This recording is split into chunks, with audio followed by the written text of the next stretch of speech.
क्या आप एक इन्वेस्टर या ट्रेडर है लेकिन हमेशा इस क्वेश्चन में फंस जाते हैं कि कब सही टाइम है किसी स्टॉक को बाय करने का, कब टाइम है होल्ड करने का या सेल करने का, कब एक स्टॉक में एंट्री करनी चाहिए, कब एग्जिट करना चाहिए? अगर हाँ, तो ये शॉर्ट आपके लिए बहुत हेल्पफुल हो सकता है, क्योंकि यहाँ पर हम बात करने वाले हैं EMA, exponential moving average indicator की, जो कि शॉर्ट टर्म, लॉन्ग टर्म दोनों ही ट्रेंड्स को पिक करने में और उससे रिलेटेड डिसीजन लेने में बहुत अच्छे से हेल्प करता है। आपकी स्क्रीन पर एक चार्ट है जो दिखा रहा है, अगर ईएमए 5 है यानी कि ये एक स्ट्रॉन्ग पॉजिटिव ट्रेंड दिखा रहा है स्टॉक में, यहाँ से स्टॉक में एक अच्छा मूवमेंट आ सकता है। तो ये एक अच्छा टाइम हो सकता है स्टॉक को बाय करने का या एक्यूमुलेट करने का।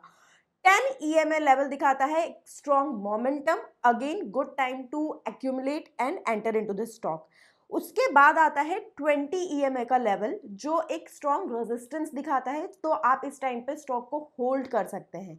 उसके बाद आता है 50 ईएमए लेवल, जो लॉन्ग टर्म रेजिस्टेंस दिखाता है, तो जो यानी पोर्टफोलियो स्टॉक्स है उनको होल्ड करके रखने का ये एक इंडिकेशन है।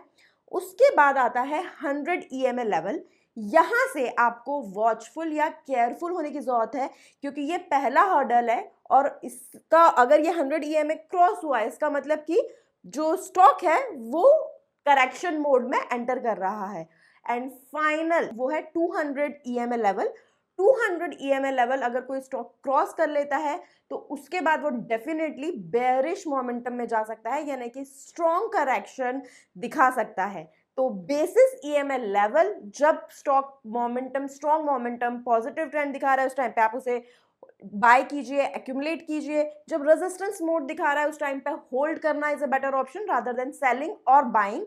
और जब करेक्शन मोड की तरफ स्टॉक बढ़ता जा रहा है तो उस टाइम पे अगर आप प्रॉफिट में है और अगर आपका शॉर्ट टर्म होराइजन है, आप ट्रेड कर रहे हो, तो it's better to book profit and exit the stock, या फिर एटलीस्ट बुक पार्शियल प्रॉफिट।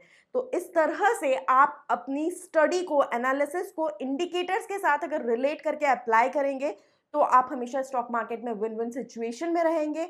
और इसी तरह से अपडेटेड रहने के लिए चैनल सब्सक्राइब करना बिल्कुल मत भूलें। Thank you so much.